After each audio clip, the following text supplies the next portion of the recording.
Hey baby, I hear the blues are calling. Tossed salads and scrambled eggs. But maybe I seem a bit confused. Maybe, but I got you pegged. But I don't know what to do with those tossed salads and scrambled eggs. They're calling again. Dun, dun, dun. I'm crying right now. I dare you to go to an actual open mic and just deliver that as if it's original work and try to keep a straight face. That's it's my impossible. official goal.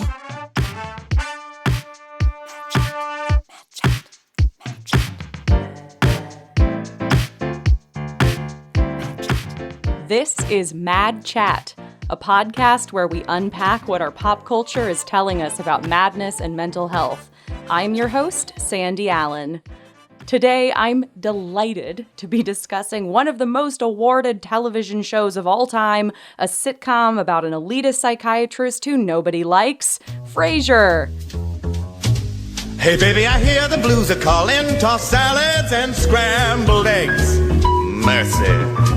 And maybe I seem a bit confused. Yeah, maybe, but I got you pegged. Here to chat about Frasier with me is the most Frasier-obsessed person I know, poet, essayist, podcast host, my friend Nichole Perkins. Nichole, welcome to Mad Chat. Thank you. I'm so excited. I can't stop smiling now. Just because of the mere thought of Frasier? Okay. Yes.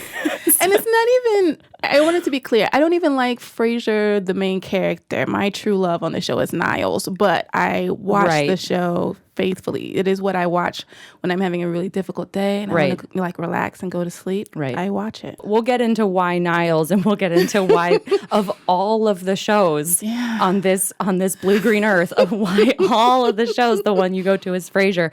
I'm going to set up what Frasier is a little bit. Frasier was a sitcom that ran on NBC for 11 seasons from 1993 to 2004. It was one of the most awarded comedy series of all time. Only SNL and Game of Thrones have won more Emmys than Frasier. During the 90s, it beat out other shows like Seinfeld and Friends and Sex and the City for 5 consecutive years to win the Primetime Comedy Emmy. So it was this powerhouse show. Frasier is, of course, a spinoff of Cheers. The character, Dr. Frasier Crane, played by Kelsey Grammer, showed up on season 2 of Cheers as Diane's new boyfriend, having met her between seasons 1 and 2 while she was in a psychiatric hospital. Frasier shows up and starts treating Sam, Diane's ex, the owner of the bar, while not disclosing his relationship with Diane, which is not very professional. The series Frasier opens in Seattle, where Frasier has moved following his divorce from his now ex-wife Lilith. Back in Boston, Frasier's moved to his hometown and has transitioned into being a, quote, radio psychiatrist, someone who gives advice on air. This is Dr. Frasier Crane. I'm listening. The show focuses on Frasier's home and work life, including his relationships with his average Joe father, an ex-cop who moves in with Frasier at the series' beginning, his also psychiatrist brother, Niles Crane, his housekeeper, Daphne, and his radio producer, Roz. Now, Nichole, I want to start by asking you the question, I think, which is, you love Frasier. Why? It is hilarious to me. I don't... Like, it went off the air 2003, 2004. Yeah. And even today, 2019, everything still works. I mean, there are some, like, sticky spots, of course, just because, you know, language and the things that we can talk about changes over time. But it's just hilarious. The sibling insults between Frasier and Niles are, you know, the rivalry, but they're also, like... They will defend each other to the death against other people. There's a lot of love there. Yeah. Yeah, and a lot of hate. Yeah. Take me back in time. Who were you when you first started watching this show? Like, what was your life like? Where did Frasier meet you? Okay, so 93, I was in high school. That was maybe my sophomore year of high school, I think. So you were watching it when it aired? Yes, okay. I was watching it when it aired. This was back home in Nashville, Tennessee, with my sister. And my sister's a little older than I am. She's about 7 years older than I am. So that probably is part of it too. Just like, it was a very adult show. And I've never been into teen stuff. So whatever was going on in 90s teen television I was not really interested in. So I was watching, because I love Cheers. And then Frasier came on air, and I wanted to keep watching. And I knew that Frasier was going to be different from Cheers. And I was glad that it was different. But I like that Frasier and Niles both knew that they were ridiculous, and they just kind of leaned into it a lot of the times, and they took themselves so seriously, but also were just kind of like, I know that I am elitist scum, and but you know what? Does Frasier know that he is scum? I don't know if he knows that he's scum. Yes, he knows he's elitist. Yeah, but I don't know. I felt like they were in on the joke while also being offended that they were the joke. So they just were very complex to me. I guess. Well, thanks for the chat, Niles. You're a good brother and a credit to the psychiatric profession. You're a good brother, too. That banter between Niles and Frasier kind of is the lifeblood of the show. Yeah. And it seems like that relationship between the brothers is the kind of molten core of the show, right? Yeah. Would you agree? Yeah, they're very competitive. And one of the episodes that we're going to talk about, they get described as pathologically competitive, which is true. One can't have something without the other wanting it. And that is not what my relationship with my sister or my brother. I have a younger brother. We weren't like that. We weren't raised like that. My mother was very much like, don't fight with each other. We don't do any of that. No wrestling. So when I see television shows where the brothers and sisters are constantly fighting and nitpicking at each other and harassing each other. Just like lightly mean. Yeah. It's so foreign to me because we weren't allowed to do that. And like there's another episode where Niles and Frasier are supposed to write a book together. Right. And it does not go well. About sibling relationships, Yes. right? Yeah. Yes. It does not go well. And they end up attacking each other. Frasier ends up attacking Niles. And Frasier is on top of Niles, choking him. And Niles goes, oh my God, I'm having a flashback to you crawling into my crib when I was little and doing this. And then Frasier kind of like loses himself and he goes, You stole my mommy! So clearly, that is the heart of all of their whatever, because their mother was a forensic psychiatrist, I believe. Right. And that's how their father, who used to be a cop, that's how they met, working on cases and whatever. Hey, let me save you a Google. Forensic psychiatry. Sounds like forensic science, like CSI. It is not. Forensic psychiatrist is a psychiatrist with a specialization in the law as well. These are the kinds of psychiatrists who interface with people who are incarcerated or have been. So, for example, a forensic psychiatrist is the psychiatrist who helps determine if someone is competent to stand trial. And forensic psychiatrists are also the doctors who help manage psychiatric medication for those who are incarcerated.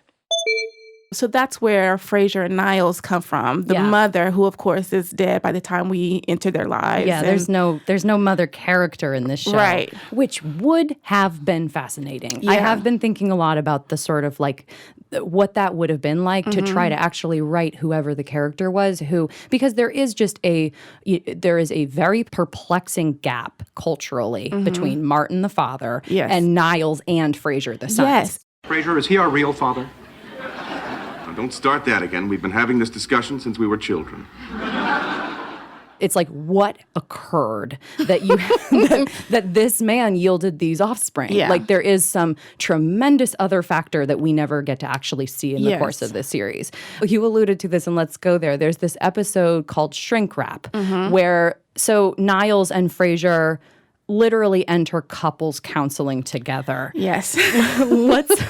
Let's describe that episode a little bit, like what happens on it. Okay, so Frasier was having some difficulty. I think he was like burnt out with the callers or whatever, something like that.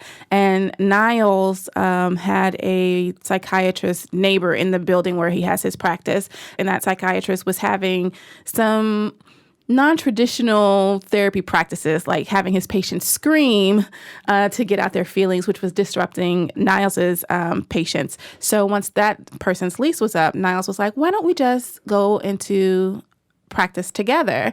Martin, their father, is like, bad idea. This is not going to work. And of course, that makes the brothers want to go into practice together even more because they want to prove their father wrong, and because they're just, again, that competitive streak between them. Like, it all like goes like a circle between the three of them, between the three Crane men. So Niles and Frasier start practicing. The disagreements start with just, where should we put this plant? Where should we put this file cabinet? And Niles tries to decoration. Yes. And then Niles is like, oh, here are some books on, recent theories. Psychiatry yes, stuff. Yeah. Mm-hmm. Because you've been, he's trying to give a little stab to Frasier, right? Because you've been on the air doing this little frou-frou stuff. Yeah. You're behind in like the real work here, which is presumably more important than whatever Frasier does. And that's a theme, right? Like that's from the first episode of this series is Niles is sort of like, I'm a real psychiatrist. You know what I think about pop psychiatry? Yes, I know what you think about everything. When was the last time you had an unexpressed thought? I'm having one now. The implication that what Frasier does is fundamentally unserious compared to what Niles done is one of those themes that just like gets dragged up again and again and again on the show. So that is like in full effect now when they're pretending to go into private practice together. So their first session that we see is a group session with some of Niles's patients. Niles would say one thing, and then Frasier would just kind of be like, as if he disagreed with it. And then the patients wanted to hear what Frasier had to say.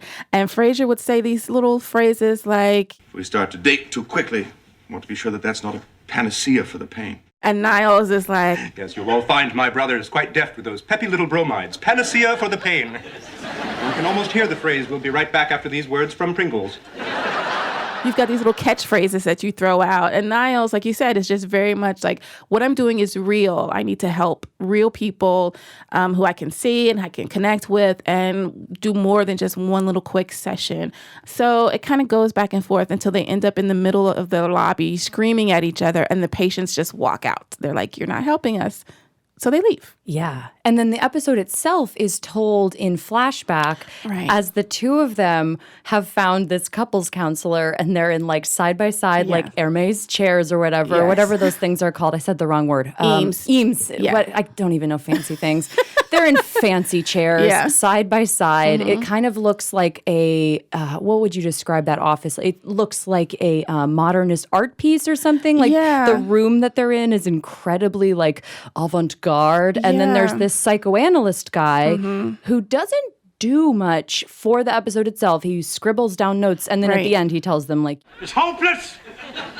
You are pathologically mistrustful of each other. Competitive to the point of madness. It's an interesting episode because it's a portrait of something we actually really never get to see on the show, which is people actually being in a therapy appointment. Right? Like that's one of the funniest things about this show is it is billed as a show about a psychiatrist, about psychiatry. And yet, how does Frasier spend his day? Like, what does he do day to day? Like the sort of extent to which his life does not actually in any sense resemble what psychiatrists in the 90s and the aughts and now do is to me very apparent. But like, let's maybe actually just describe it. What does Frasier do every day as far as we can tell throughout the gajillion episodes of this series? So I think he's on air 2 to 3 hours a day, number one. Roz has that moment where she's like, after all, you work 3 hours a day. Yes. I love Roz so much. And it's funny because, he pushes back against certain ads sometimes, which for those of you who if you actually like host podcasts, you know that ads are very important to keeping the lights on, so to speak. If I allow myself to become a common pitchman, I lose all my credibility. I am a wise man, a shaman. Zip up your fly, wise man. I don't know how he maintains his lifestyle because this is a public radio station. Yes. Number one. Yes. How does he have whatever salary that affords him to be in a penthouse condo with at least 3 bedrooms? At least 3. Next to the Seattle, Needle. The Space Needle. The Space Needle. A view of the thing in Seattle. Right. That's how you know you're there. Yes. So that's we don't know how that he got to that point, unless he's just like all the money he saved up previously. But clearly there's like child support because he has a son that's still back in Boston. Yeah.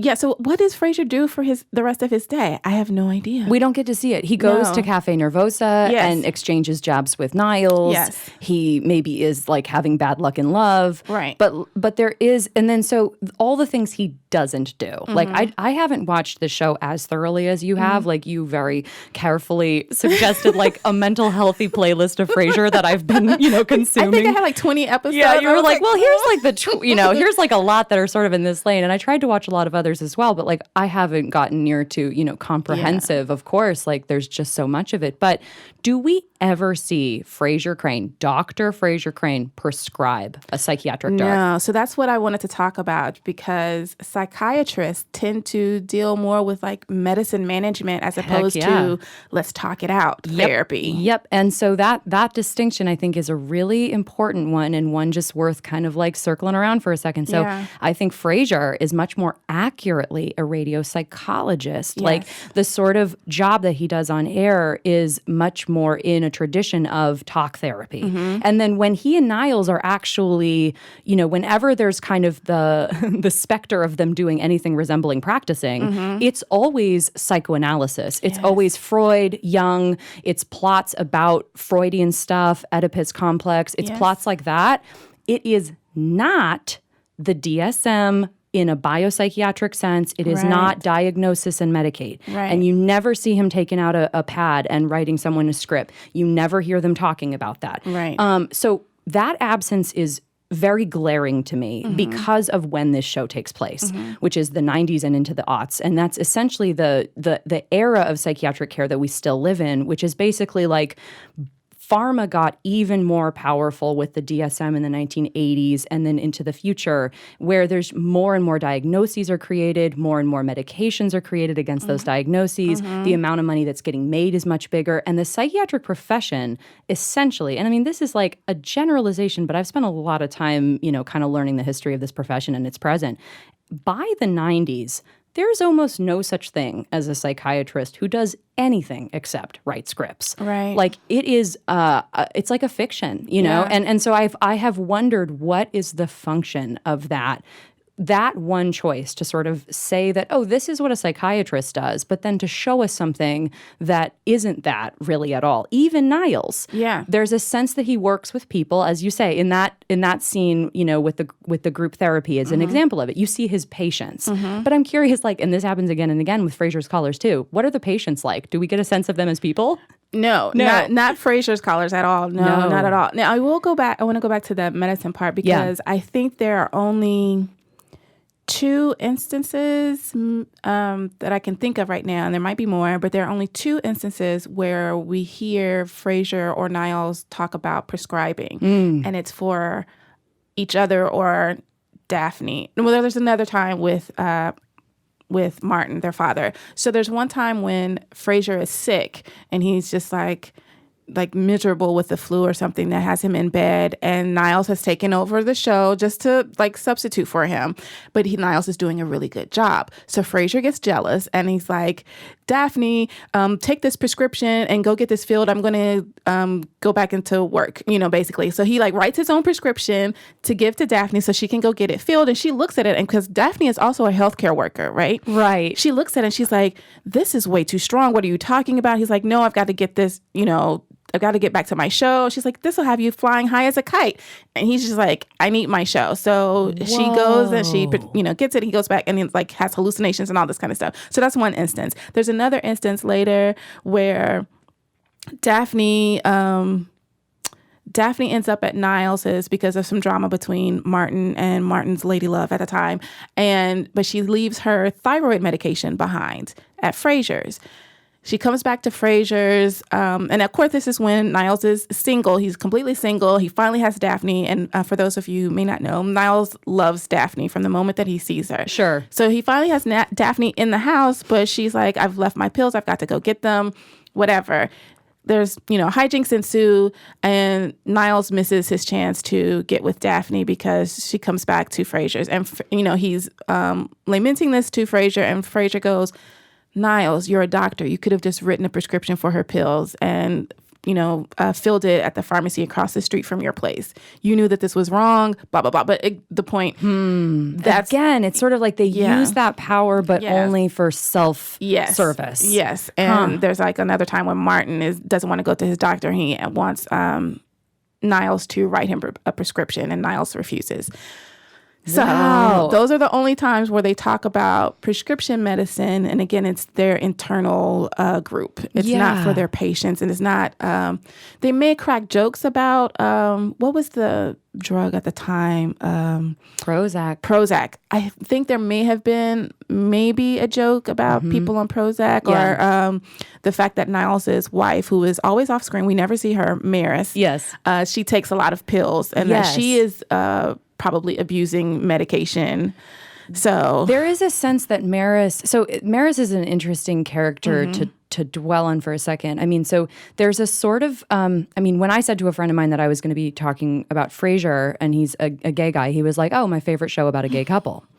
Which is kind of true, right? Like, I think in almost every sense, it does feel like a sitcom about a gay couple who've been together for too long. Except it's not that, right? Like, they are written to be, quote, straight. They are written to be brothers. And the fact that they go into couples counseling felt like yet another example of what is this exactly? And I mean, one of the things with Niles is that he's played by a gay actor. And as the show starts in 1994, right? Like, you maybe couldn't get on NBC, just make a gay character. And so he is a straight character ostensibly, but then they have written him to a very stereotypical, effeminate. He has any affectation that you can sort of like come up with that feels like gay. He has it, including a wife who we never see. They didn't cast a woman. They just have instead, especially for the first few seasons, and I feel like they kind of let go of it a little bit over time, but like every time he makes an entrance practically, he says some elaborate excuse for why Maris isn't there. Right. And that's the punchline. Like, that's the funny thing. And I kept being like, is it funny because he's very clearly gay? Like, is that the joke? And honestly, I could never tell. Like, Hi, Niles. Hello. Where's Maris? Are you two taking separate elevators again? No, I'm afraid Maris is having one of her episodes. Yes, in the middle of dressing for the evening, she suddenly slumped down on the edge of the bed in her half-slip and sighed. Of course, I knew then and there that dinner was not to be. This is also an homage to a character on Cheers. Vera, who was Norm's wife. Right. Norm, the guy that everyone greets when he comes in, right? Norm. Yes. We never see his wife. Yeah. We see maybe like her legs sometimes when she comes to the window to get Norm to come home, but that's because he's like an alcoholic. Yes. Like, that's the plot. Yes. This man sits at this bar every single night and drinks beer after beer after beer after beer after beer, and eventually they kick him out. Yes. It's really sad. Yes. Yeah. So, that's kind of an homage to that. But also, I do think that it is a part of the fact that, we're not supposed to see Niles with anybody else other than Daphne. He does have some relationships throughout once he gets divorced, but... And then they have all these plot lines where it's like, Frasier has a dream that he's in bed with a man, and he spends the entire episode trying to like unpack what this could possibly mean. Right. And he and Martin, his dad, had this whole conversation where Frasier's like, I was sensitive as a child. I didn't go in for sports. God, it's every cliche in the book. Surely it must have occurred to you at some point. You refused to take me to see West Side Story on my 8th birthday. Well, because of the gangs. That's scary for kids. Even gangs that dance? Especially gangs that dance. his dad's like, but Frasier, you can't be gay. And you know why? Because you would have known by now. And Frasier's like, right. You're right. And then they just close, end of episode. Or maybe it's like, it just does it. And you're like, wait a second. Like, so it's like the writers are so close to being honest about something. Yes. But then they were not. And there's much later in the series, what's his name? He played Jean-Luc Picard on Star Trek. Patrick Stewart. Patrick Stewart, That yes. cameo. Yes. That episode. So Patrick Stewart is a playwright or a composer. I can't remember right now, but he's gay. His character is gay. And Frasier, who loves celebrity. Yes. He loves fame. Yes. He and Patrick Stewart's character hit it off, and Patrick is hitting on him. Patrick thinks they're having a relationship or growing into a relationship. And so, Niles and Martin and Daphne are all like, Frasier, what are you doing? And Frasier actually contemplates like going into a relationship, an intimate relationship with this man in order to keep status, in order to keep celebrity in his life. Supposedly.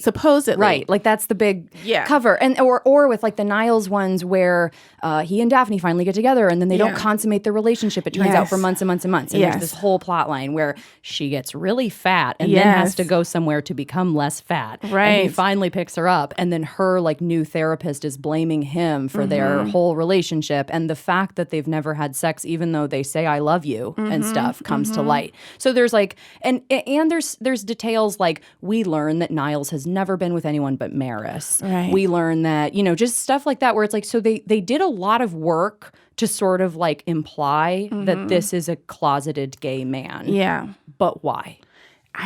This is what I have never been able to figure out, even with like looking at behind the scenes stuff and interviews and things like that, because at the time, the actor, David Hyde Pierce, he was not publicly out. Who plays Niles? Yeah, he plays Niles. He was not publicly out. Right. But there were other actors who were on the show, like the guy who plays Bulldog. No, this blew my mind. Yes. Explain this. You emailed this to me and I just said, whoa. Because like, let's explain who Bulldog is if people haven't remembered. Bulldog was the sports DJ for the radio station where Frasier works. And he is a dog. He is a womanizer. He has this reputation of just, love him and leave him, so to speak, with women. He's always sexually harassing Roz. Hey, Roz, will you stop wearing those corduroys? I can't see your panty line. But, Roz is, Roz is kind of like a old Hollywood broad, right? She's brassy. Yeah, she's brassy, tough. So she gives as good as she gets, right? So she's able to handle it. So we don't see like the bad side. So we think. Right. It's less charming now Yeah. when you watch a male character who walks into his workplace, talks about a woman's panty lines, and leaves the scene. It's like, wow, that doesn't age well. Yes. That's and not funny. There's like one point, Roz has a baby in the middle of the series, and Bulldog tells her, your ass is looking great or something like that. And she punches him or she gives him a little tap and whatever. And he leaves. And then she goes to Frasier. She was like, but I like that he said it, So like you have these things, she pushes back, but then she turns around and says she kind of likes it. Let's say the Bulldog thing though. Oh yeah, Bulldog. So the actor playing Bulldog is gay in real life. It's so mind-blowing. Was he out? Yes. So What? he had come out, I think, in his 20s, from what I understand. And then he had a one-man show that was basically his public coming out right at the start of Frasier. Oh, my gosh. So and that would have been radical then. I mean, like, Ellen lost her sitcom for coming. I mean, the culture was not ready. Right. Yeah. So it's always, I've never known how to process the fact that you've got this gay actor playing this, quote unquote, aggressively straight man, right? Yeah. You've got a straight man. You've got a gay man playing someone who's supposed to be straight, who's in love with a woman, keeps her at a distance though, for a very long time. Like it takes 7 or 8 seasons before Niles and Daphne get together. It's a long time. Yeah. And I think some of the writers and maybe the producers, there are a lot of gay men writing, creating behind the scenes of Frasier. So I never really knew what to do with the fact that they were coding all of this. And I don't know if they were just trying to spoon feed the audience, like getting the audience used to seeing gay people on screen and being like, see, you love us, that kind of thing. And they're sexless, so it's not actually threatening. It's not actually Will and Grace. There's not actually the implication that that's actually what this is about. Right. But it's like, it's not what it's about the whole time. Right. So there's an episode called The Ski Lodge where They win a trip to a ski resort, and it's Niles and Frasier. Daphne brings a friend along, and Martin, and their ski instructor becomes their chef and whatever. And the ski instructor is gay, and we know this because, like, when everybody's looking out of the window and marveling at a deer in the snow, the ski instructor checks out Niles. So then it begins this like Three's Company's hijinks of who's gay, and how. This guy thinks that Niles is gay, and Niles is really after Daphne, but Daphne's friend is after Niles, and there's like all this confusion. But at the end, Frasier, like once everything gets sorted out, Frasier's like, "Do you mean with all of the hormones flying around this place, no one was after me?" So he brings it back to himself. Oh, yeah. And that's the thing about Frasier. It doesn't matter what's going on. Yeah. It always has to come back to him. Yeah. So there are a lot of these different like mistaken gay identities. There's one episode, maybe in the first season or second season, where the radio station gets a new director, and he's gay. Frasier doesn't realize that and invites him over to the house for dinner because he's trying to hook the guy up with Daphne. And then, it comes out that, everyone's gotten all confused because the guy thinks that Frasier is hitting on him. And so the guy stays behind and is like trying to hit on Frasier. Truth comes out. The guy leaves and he's like, "But Niles is gay, right?" And Frasier's like, "No." He's like, "Come on. Come on." Yeah, it really defies believability. Yeah. So it's I guess in general, one of the questions that I had watching this show is that it is, Frasier is the titular character. He is the protagonist. He and Niles are the center of the show. And yet I would argue that neither of them is actually who the audience is being asked to sympathize with. That instead there's probably like a read that somebody like Martin is who the audience is often being asked to sort of side with. Like he represents some sort of like, quote, reasonable alternative to like wherever his sons are. And that the sons at the core of the show are actually more often than not the butt of the joke. I think it was Danny Ortberg actually who was writing something about Niles and Frasier that referenced them as clowns, like kind of stock clowns. Yeah. And that made a lot of sense to me. I was like, yeah, like they are like you're laughing at them. They are these two archetypes. One is this buffoon who seems sort of Frasier's issue, it seems like, is he's not very smart, right? Like he's not the intellect that his brother is. And then his brother, his problem is he's not Frasier. He's not like the celebrity one. He's not the one who everyone wants to listen to if you put the two of them in a room. Right. And like that dynamic. And then but they're characters who. And I was trying to think of if there are other shows that even came to mind where the main characters are folks who you probably are being asked to dislike more than you're being asked to like truly like see them or love them. And the only thing that came to mind was Big Bang Theory, which I also kind of see as a show where the audience, the laugh track, is laughing at the characters as much as anything else. Yeah. With both brothers. The stated thing is that they are these educated psychiatrists. Psychiatrists ostensibly are people who help people and perform mental health care in some way. We really don't get to see much of that. And that humanity of the people that they treat, like just to circle back to that point, like we never hear Frasier give a full answer to, like, I guess I found it interesting, like how many hours of this show exist. And a lot of it is just him in a booth and his producer. I mean, I was like, wow, this is a show about a mental health podcaster who's just starting out. I like totally identify with Frasier on some very biographical level.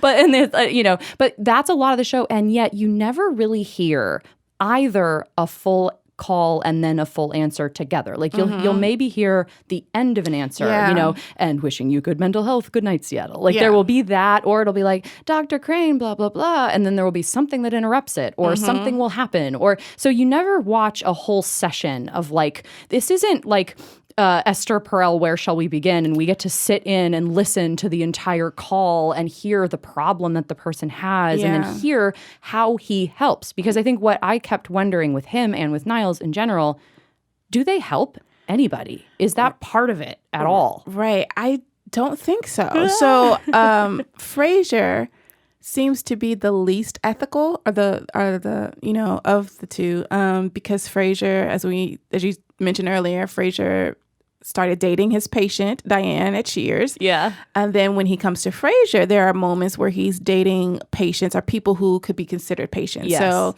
or at least it's just, gray. There's an episode where a man calls in. He says, I want to break up with my girlfriend. Frasier says, do it. The girlfriend comes to Frasier's office or to the studio to confront Frasier. And then Frasier starts dating this woman, right? And Niles is like, this is wrong. You should not be doing this. Because the guy calls back in. He's like, I want to get back with my girlfriend. And Frasier tells him, no, you can't. And in the end, his morals do kind of come into play because he's not able to perform sexually with the woman because he's realizing that Niles is right. So he's just busy thinking about Niles. Oh my gosh. And then there's another situation where Frasier dates the daughter of Martin's best friend, and she's pretty much using him for therapy. Like she just wants to talk to him about. She's like, hey, I had this dream about my mom. Yes. Let's analyze it. Yes. I'll give you a massage. Yes. And when Frasier's like, I don't want to talk about that, she physically moves away. She's like, I'm going to go. Yeah. She's like, I want to go home now. And he's like, okay, well, let's talk about. She's really hot too. Yeah. They definitely are always pairing. I mean, I think Kelsey Grammer is like an abhorrent human being on every level, including physically. I find him repulsive. And the fact that you have to watch him touch so many different women in the course of this series is really lamentable. But she in particular was really fine. And it was just like, man, this is a bummer. Yeah. Like, anyway, it's like all the actresses who have to kiss Jerry Seinfeld. I'm just like, what a bummer. The 90s was all that. Yeah. Like, So Frasier indulges in some ethically shady situations with his patients or people that, like I said, could be, patients or whatever. So he abuses his position. His power. Yeah. And I think that, I don't know if more people would call him out on that. And, if Frasier was happening now. Yeah. I don't know that people would be able to laugh at him taking advantage of these people in such a way. Hey, listeners, quick announcement. Very exciting. In 1 month, we will be having the second installment of the Mad Chat Book Club. Hooray! October 3rd at 8:30 p.m. Eastern on the Mad Chat Show Instagram Live.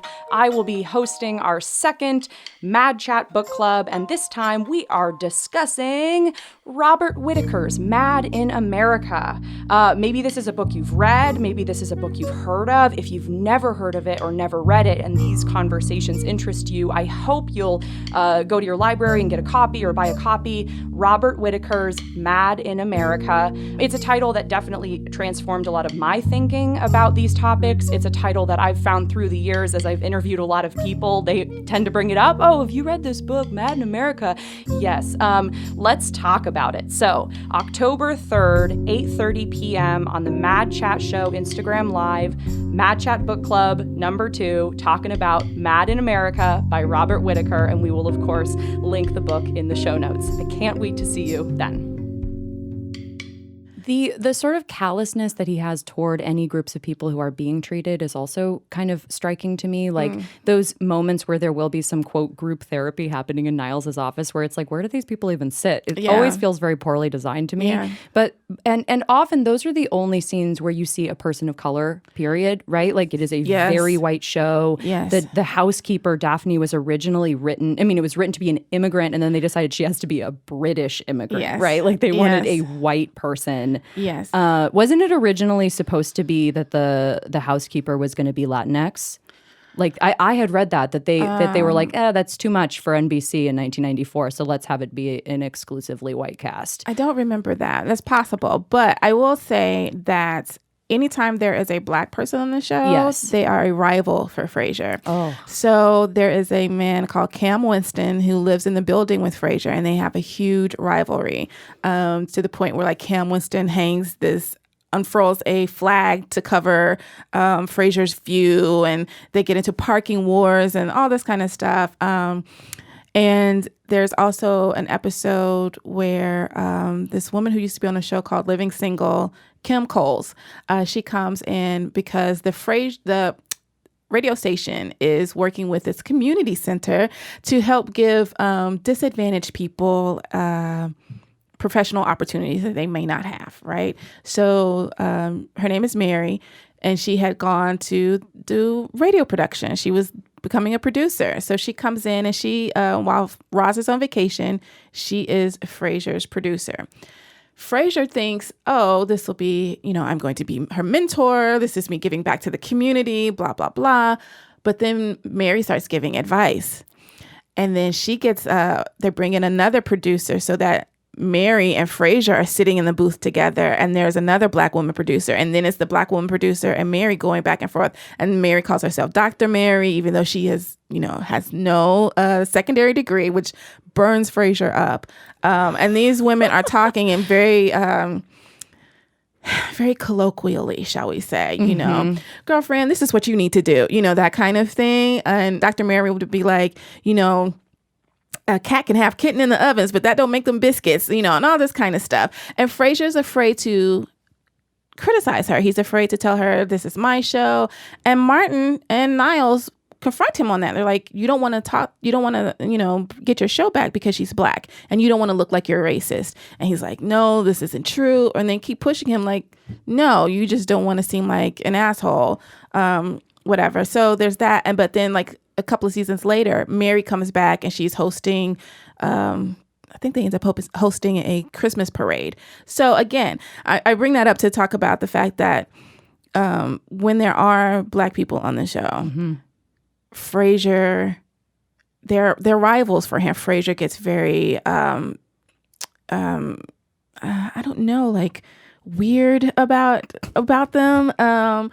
Obviously racist, or at least the inherent bias that a lot of white people have. He lives in a very segregated world. Yes. And there's these moments where it gets, and I'm thinking too about toward the end of the series, he actually tries to go into private practice, and he has this episode where it's like, a lot of hijinks around every single person who comes through his office door. Like the appointment sort of falls apart really quick. Yeah. And he eventually has a patient who comes in, and she's like the first one who like sits down and seems to start like really talking about her thing. And you're like, okay, so this seems like it's going to work. And he starts fussing with his chair, and she's a Black woman, and he's just like fussing with his chair, and he's fussing with his chair, and he's fussing with his chair, and she's talking about how like, so we go to dinner, and my two friends on either side of me are talking over me like I'm not even there. And then when dinner arrived, my meal didn't come and no one even noticed. I guess after a while that kind of thing gets to you. It's like people aren't paying attention to me.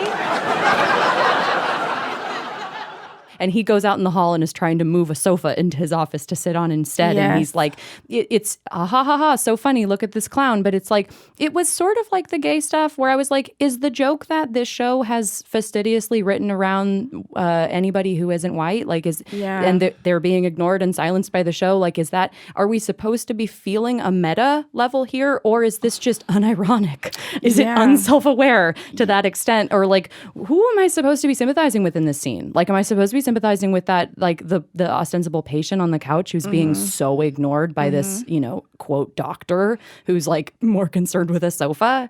And then right after that, he has another patient finally walks in, the one that works, and it's a white dude who's middle-aged and sits down and is like, I just got divorced and I changed my job, blah, blah, blah. And Frasier, seeing himself in this man, begins to actually talk to him. Yes. Oh my God. Yes.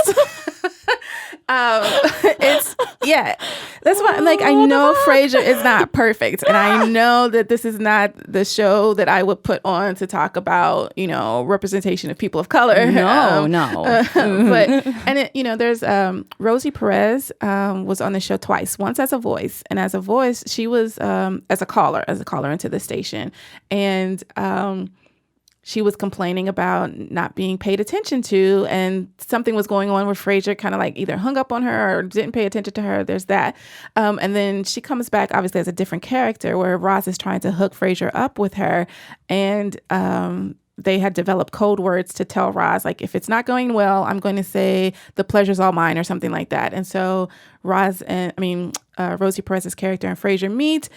They realize it's not going to happen. They shake hands and then give Roz the code word, because it's clearly not going to happen between the two. So anytime that he dates, or there could be a potential for him to date a woman of color, it bombs, like even before we see anything. When you said Rosie Perez, it knocked loose in my head the fact that that's who was supposed to be Daphne. I just Googled it. Okay. Lisa Kudrow was supposed to be Roz, and then Rosie Perez was supposed to be Daphne. Yeah. And I do think that would have been a different show. Oh, absolutely. It would have been a more interesting show. Yeah. So I want to toggle over to, so mental health care wise, Yes. Frasier does very little. Yes.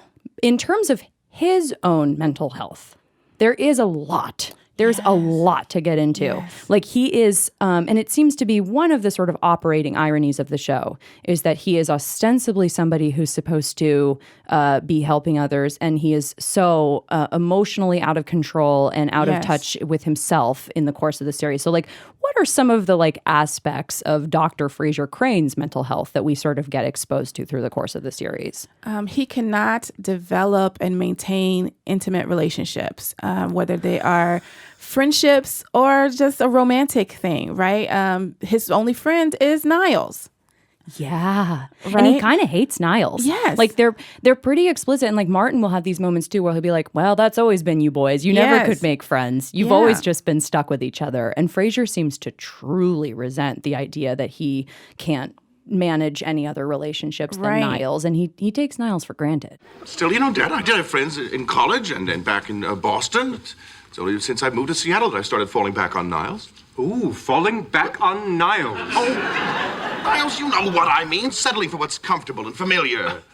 It seems like Niles is sort of always there for Frasier and actually kind of quite looks up to his big brother, or at least they have some sort of kinship. Perhaps it's their outsider status, which they are so, you know, like it does seem like they're united by something. Yeah. And it's like ostensibly that they are elitist or that they like brandy or, you know, it's like those things are sort of what's named, but it's like, anyway. So he has relationship problems that seem sort of fundamental. Like he can't relate to others. Right. So going back to Cheers, the friendships that he developed were because of his relationship with Diane and coming to kind of, I don't want to say stalk, but coming to try to like be a part of her life. And then when she leaves the show, he ends up staying and sticking around Cheers, you know, to maintain those friendships. And those friendships seem to be more of him doing a social experiment, you know, because he's kind of like, I'm nothing like these people, but we have this bar in common, and let me see how they can help my life. It's kind like of class tourism. Yes, specifically. Yes, absolutely. Yeah. Because who does he end up with?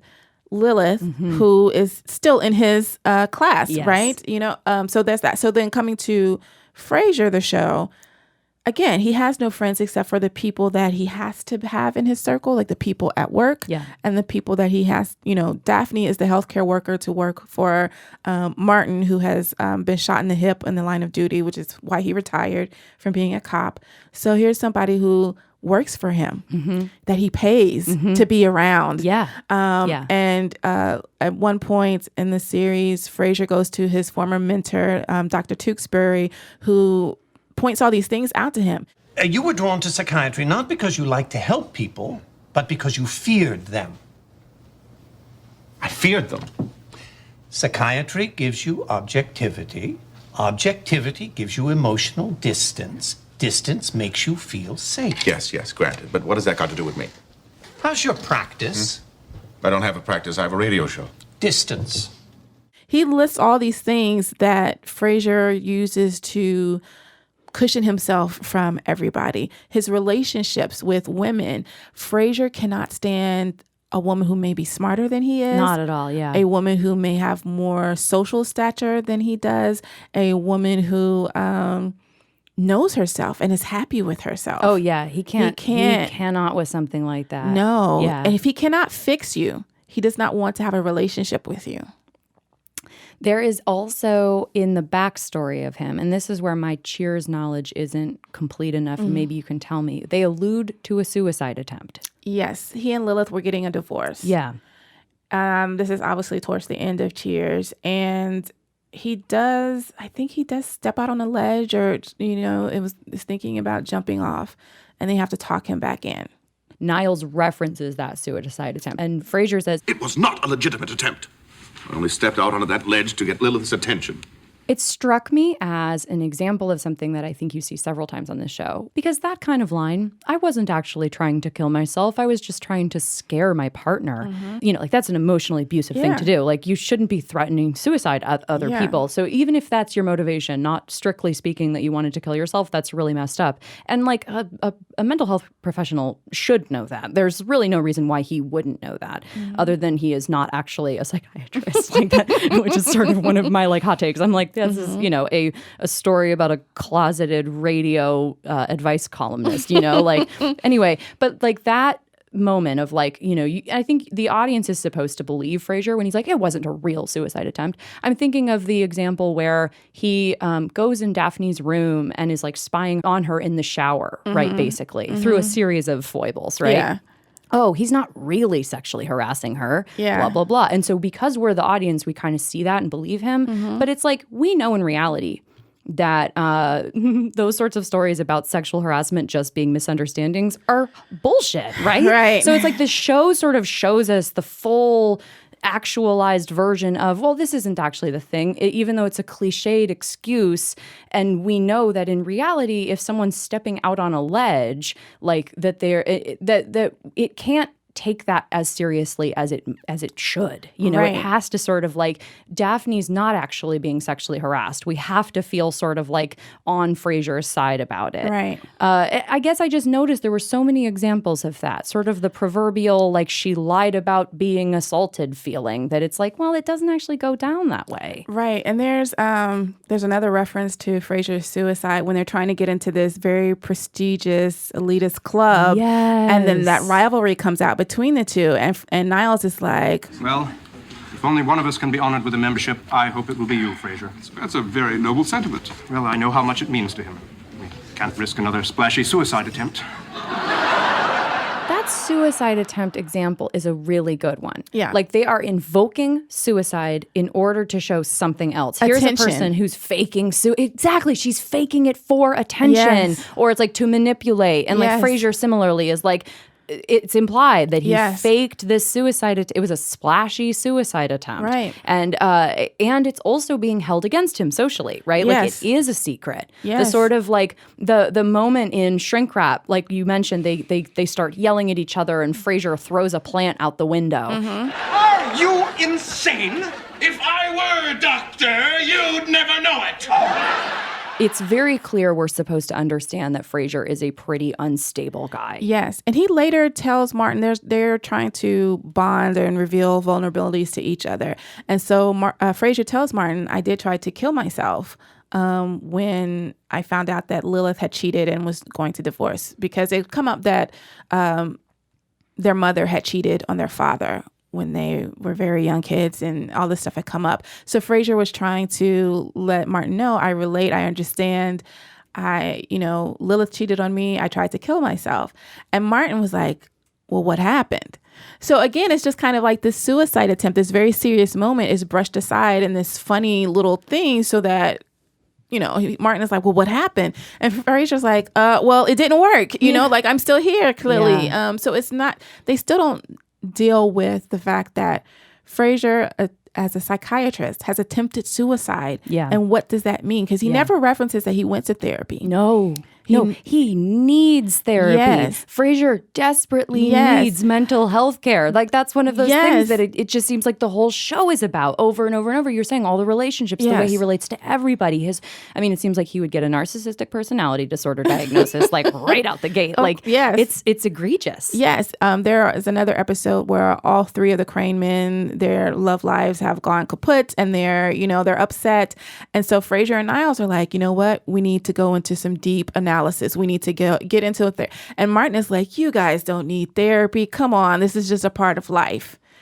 Yes, it's a part of life. And sometimes that life includes therapy. Like there's psychiatrists. They're supposed to know when they need therapy. Well, Martin, it seems like one of Martin's functions on the show, and I don't know, do you agree with me? Do you think the audience is being asked to ally with Martin, like that he's sort of he's like the reasonable man, right? Okay, so it's like I'm thinking there's a lot of instances where Martin it makes very plain that he does not believe in psychiatry. Oh, you cut out the psychological mumbo jumbo and let the guy have a good time. What did you just say? I said let the guy have some fun. No, before that, you said psychological mumbo jumbo. So that's how you characterize my life's work? That's one of the dynamics, too, that I kept wondering what is kind of weighing in my mind, the sort of like the toxicity of lying to us about what psychiatrists do and the toxicity of not including the real lives of the people who they treat in any meaningful sense. The fact that we never in this show enter a psychiatric hospital. We never see someone struggling with suicidal thoughts or the fact of having tried to kill themselves or going on or off of a medication or experiencing,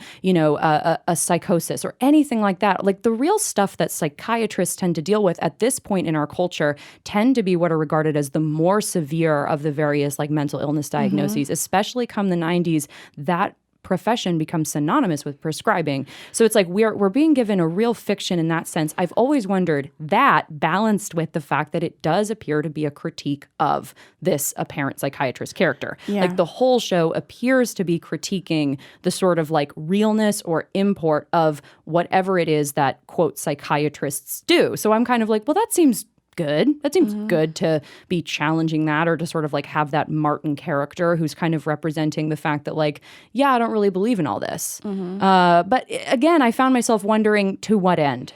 Yeah, so I think that they made Niles and Frasier a psychiatrist just to explain the money, maybe to explain why Frasier is so snooty about the fact that he went to Harvard, because he brings it up all the time, right? I think that's why, because again, like you say, we don't see anything that they do. Frasier is not a show to recommend therapy. No. It is not a show to make you feel comfortable with going in and seeing somebody and finding like whatever's going to help make your life better. No. It's not about that. No, it's if anything, it's dismissing that wholeheartedly. Yeah, and I wondered about that. Yeah. I wondered as well about the sort of function in the show of something like Daphne's apparent psychic abilities. Yeah. Can we talk about that for a second? Well, I'm off to my poker game. It was nice seeing you again, Dr. Crane. Oh, wait a minute. I'm getting something on you. She's psychic. We've decided to find it charming. Do you want to explain? Daphne's a psychic. Daphne thinks she's psychic. Yeah. And it comes out that she thinks so because her grandmother said that, you're a woman here in this family of men, because Daphne was the only girl. She has like 4 or 5 brothers. She's the only girl. And it turns out that maybe her grandmother was trying to make her feel special in this house full of rambunctious, terrible boys, and also to make her feel better about her period, because Daphne would say something like, I'm always a bit more on when I've got my period or something like that.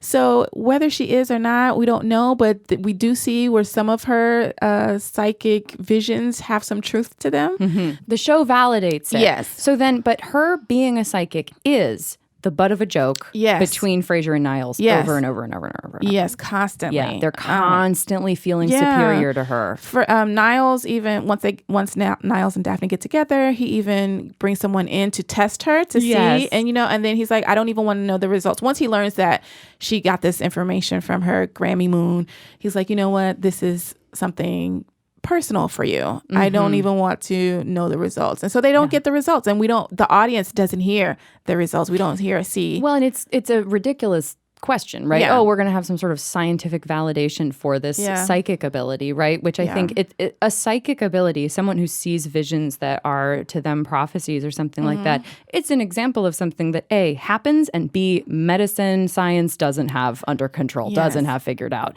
Yes. I guess it struck me as interesting that these men are so threatened by a woman who claims to have abilities of this kind, because like they really, really, really believe that they are men of science, right? Like they return to that, like that sort of refrain. Like everything that we've said, notwithstanding, they don't actually practice. Frasier especially doesn't really practice. Yeah. He's super unethical. He's only writing scripts for himself and his family, and he's like dating his patients. Like he's a mess. Yes. But he and Niles will be like, we are men of science, you know? Like there's often that implication. And it's just stated, and it seems like one of the ways that they assert that is superiority over Daphne. Absolutely. For being a psychic. I want to talk about them like in the way they feel superior and go back to the doggy depression episode. Yes, let's talk about the doggy depression episode. It is an amazing episode. I mean, it's got everything. Yes, because Martin brings in a animal psychiatrist. Yeah, dog psychiatrist, yes. which really threatens Frasier and Niles. I'm afraid we're going to have to call in one of those dog psychiatrists. You can't be serious. Well, I'm desperate. We tried everything else. A dog psychiatrist? Honestly, Dad, they are the very definition of charlatanism. You simply cannot apply the principles of human psychology to animal behavior. Precisely. They are so mean to this man. They laugh at him. They make these terrible little jokes and puns, and he's used to it because he understands that it's just, you know, what he's doing is maybe not the easiest thing for people to swallow. But what struck me about it is, like, you know, he asks all the humans questions about Eddie, and, you know, Niles and Frasier don't give straightforward answers. They don't take it seriously. Of course, Martin and Daphne do. And the psychiatrist tells them, I just wanted to see what you guys, this tells me more about you than it tells me about Eddie. And, you know, they look, Frasier and Niles look a little chagrined because they know they were being assholes. They were just being terrible people. But it really highlights how they're awful to anyone who does not have the exact same experiences as they do and who do not benefit them in any way, whether they are, you know, they're Roz, the producer, or Daphne, the healthcare worker who is there to make sure that Martin doesn't get in their way. Yeah, like it's striking that every instance on the show that I can think of where another mental health professional enters the picture, Frasier and Niles become especially threatened because almost always that is not a fellow psychiatrist. Mm-hmm. And in the sort of pyramid of superiority that they have, you know, they are at the top and then there's everybody else, like stuff like the dog psychiatrist, or I'm thinking of the Christine Baranski cameo, Dr. Nora, which is a Dr. Laura play. Yes, right. So it's like or there's like one where there's a pop psychologist who Frasier dates for an episode, but he's still really, really like superior to her. Yes. So it's like, the show is demonstrating, I think, a real thing, which is a hierarchy that exists within the mental health professions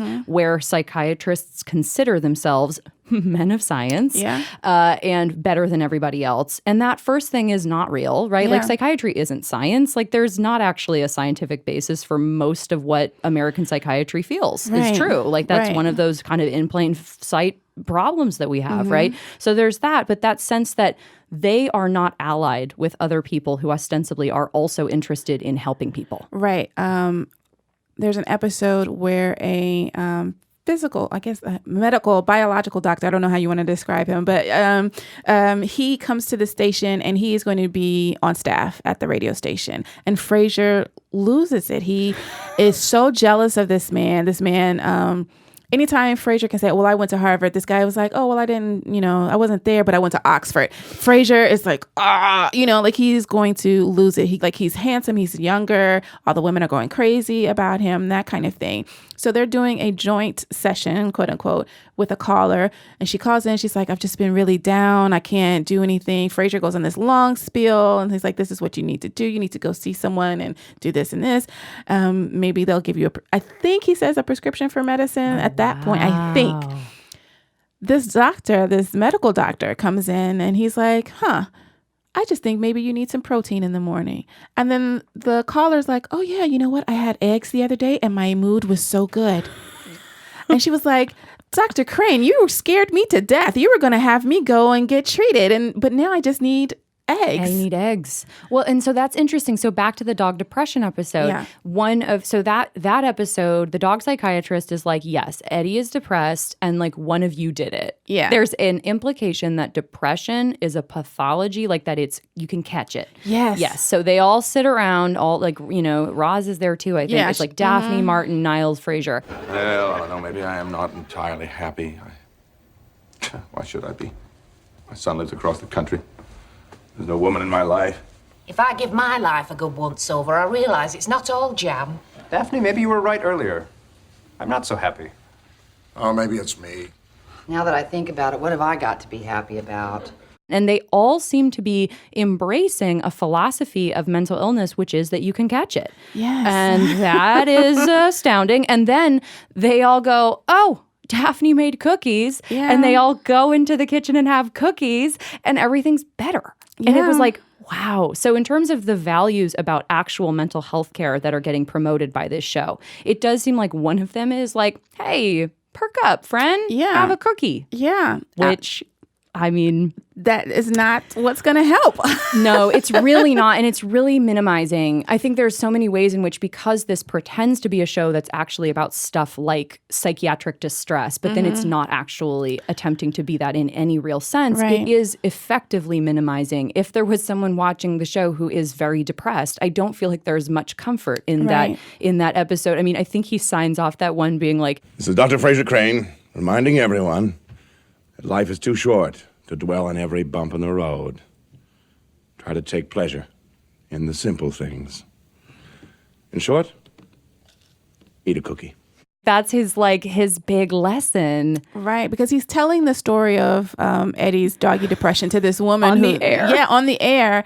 So it's kind of told in a flashback. And so when he comes back to the caller, that's what he's like, don't dwell on anything. So basically, like, don't think those dark thoughts, which if anyone has actually, been clinically diagnosed with depression, that just saying, I'm not going to think dark thoughts, does not help. No, and it's absurd almost that Yes. would be what a psychiatrist Yes. would. I mean, maybe a psychologist or just an advice columnist, I could see Right. something like that sort Yeah. of floating.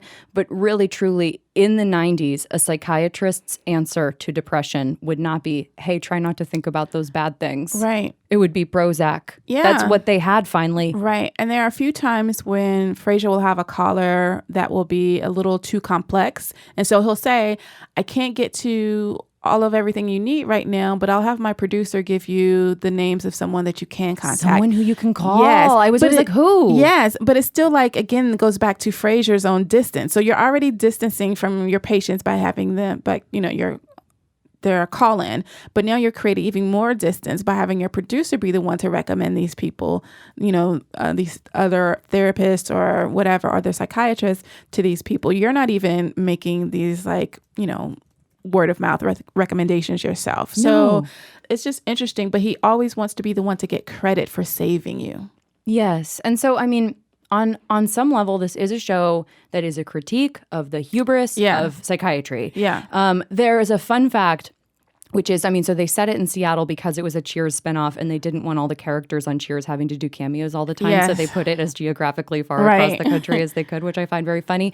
But Christy Alley, who's a Scientologist, refused to do a cameo on Frasier Right. because Frasier was a show that promotes psychiatry. Right. If you don't know this, perhaps the biggest beef over the last 50, 60 years in American psychiatry has been between psychiatry and Scientology, rather. Scientology has been funding anti-psychiatry stuff for decades. And it's a very if you're a Scientologist, you know about this. If you're an anti-psychiatrist activist, you know about this. But so that sense that she was like judging this show to be a sort of like propaganda in favor of psychiatry struck me as very interesting. Or that she wouldn't want to appear to endorse the show, which does to some degree humanize Frasier and Niles. Right. To some degree. To some degree, yeah. It's interesting, all those there are several Cheers cameos, and then Frasier and crew do go back to Boston for different things, and they, meet up with them there. But it's interesting because Sam comes back to the show, Sam, the bartender from Cheers, and Frasier talks about, he just casually tosses off that Sam is a sex addict and all this kind of stuff. And I always wondered about the confidentiality requirements of what Frasier and Niles did. Niles, again, was the one who he did not really talk about his patients. He not really. He does, though. He has these little quips where he'll be like, Oh, Frasier, I had a breakthrough today with one of my compulsive gamblers, and he gave me 2 tickets to the racetrack on Saturday. Yeah, so yes. He does those little at the quips. expense of his patients. Yes. Always. But he But Frasier seems to be the one that just kind of like drops people's diagnoses like very casually. And I'm in the middle of, family conversations. And I guess because they're family, No, there's no legal protection there. Yeah. Everything that Frasier does as a professional, I would say from the moment he enters the cultural conversation in the 80s on Cheers is entirely out of line. Like, you should not be showing up dating a patient. No. You should not be then forcing her ex-boyfriend, played by Ted Danson, Sam, into treatment. Yeah. That whole thing was so ethically dodgy. And then the fact that that's who then sticks around and becomes the face of psychiatry to us for all of the 90s. I mean, I can't think of anybody else who is embodying the fact of being a psychiatrist in our cultural imagination through all that era. And I've noticed I've brought up to people that I was talking about Frasier, and people they would sort of like look at me like, why? And I would be like, he was a psychiatrist, and they'd be like, oh, right, because it's like you remember that he's a radio host. Yeah. I watched the entire series of Frasier at least once a year. Like, for the most part, I know Frasier very well. And this has given me the opportunity to realize, like, he was not a good therapist. He was not a good psychiatrist because he was so focused on just making sure he was the one to save people. Like, to get the credit for being the one to save people. Like, I knew he was terrible in his relationships, but to also realize that maybe he's not great as a psychiatrist has been interesting. Maybe he's not great as a psychiatrist. He just doesn't know what to do with those tossed salads and scrambled eggs.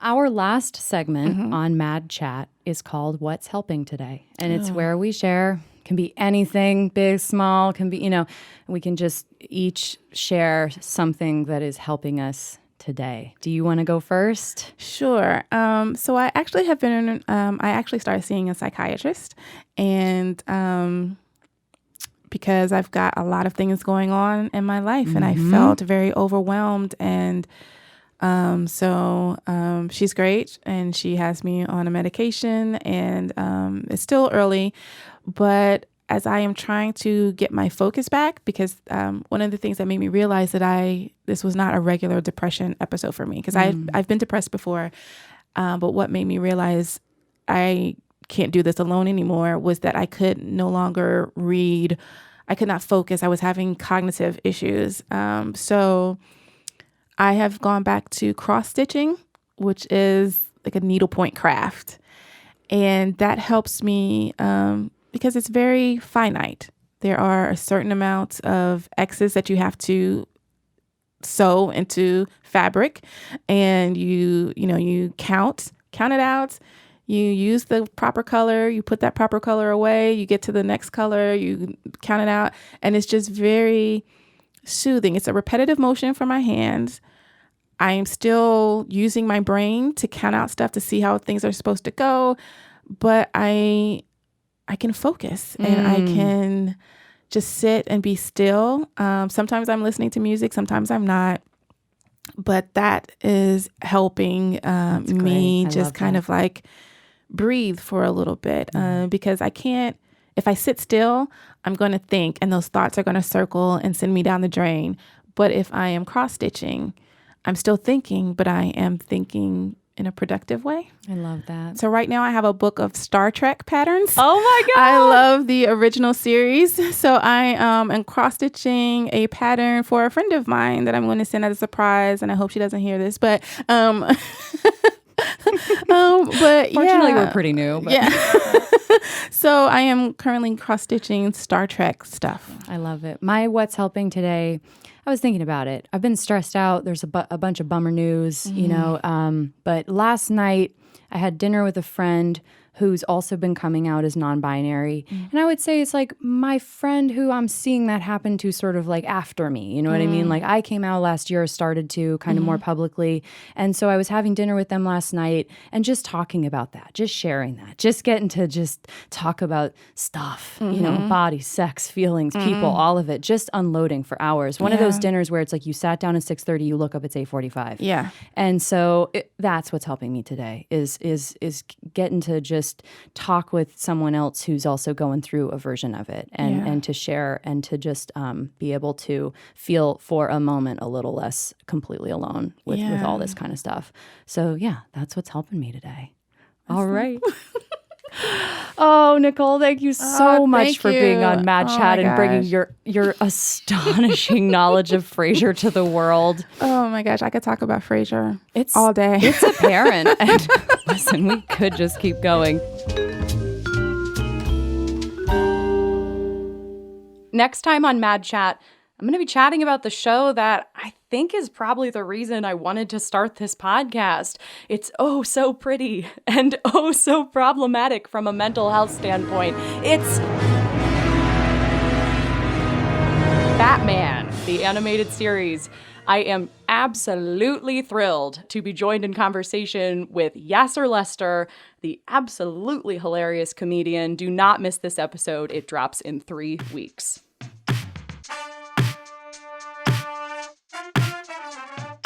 Mad Chat is produced by Lee Mengistu. Our theme music is by Lee Mengistu and Ruthie Williams. Our social media and community manager is Rachel Charlene Lewis. Welcome to the show, Rachel. Join Rachel online for more discussion about today's episode at Mad Chat Show on Twitter and Instagram, and Mad Chat Show on Facebook.